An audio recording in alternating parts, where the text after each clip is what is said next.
महाराष्ट्र में बीजेपी को लगा बड़ा झटका, टूट गया बीजेपी का गठबंधन। महाराष्ट्र विधानसभा चुनाव से पहले ही बीजेपी में सब कुछ ठीक नहीं।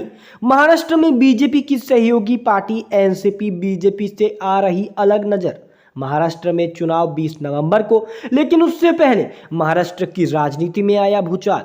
महाराष्ट्र की राजनीति में भूचाल, अजीत पवार और बीजेपी के गठबंधन टूटने के कयास लगाए जा रहे हैं। उस हिसाब से आने वाले समय में चुनावों में भी बीजेपी को बड़ा झटका लग सकता है। सरकार बनने से पहले ही एनडीए से बहुत दूर जा सकते हैं अजीत पवार। महाराष्ट्र में अजीत पवार कोई भी ऐसा रिस्क नहीं लेना चाहते जिससे उन्हें लोकसभा चुनाव जैसा परिणाम मिले। अजीत पवार प्रधानमंत्री नरेंद्र मोदी या अमित शाह की रैली अपने क्षेत्र में नहीं करवाना चाहते, जहां से वे खुद चुनाव लड़ रहे हैं या उनके प्रत्याशी चुनाव लड़ रहे हैं। अजीत पवार अब एनडीए से अपना रुख अलग दिखा रहे हैं। ऐसे में कयास ये लगाए जा रहे हैं कि क्या चुनावों के बाद बीजेपी से गठबंधन तोड़ अजीत पवार फिर होंगे इंडिया गठबंधन में शामिल।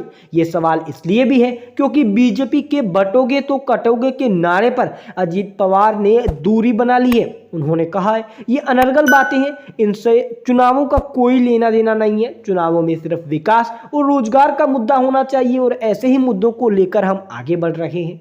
चुनावों में विकास और रोजगार का मुद्दा लेकर अजीत पवार ने उस ऐसी राजनीति को धार दे दिया जो विपक्ष कर रहा है। यानी कहीं ना कहीं अजीत पवार अब फिर से अपने चाचा शरद पवार के साथ जा सकते हैं। अगर सूत्रों की माने तो अजीत पवार कहीं ना कहीं अपने चाचा शरद पवार के साथ जाने को तैयार हैं, लेकिन एक इशारे का इंतजार कर रहे हैं कि शरद पवार एक इशारा कर दें और फिर से वो एनसीपी को फिर अजीत पवार शरद पवार के हाथ सौंप दे। अजीत पवार के कुछ नेताओं ने यह तक कह दिया अजीत पवार के लिए पार्टी और गठबंधन से अधिक उनका परिवार जरूरी है। ऐसे में आपको क्या लगता है, महाराष्ट्र में किसकी सरकार बनेगी? कमेंट में जवाब दें।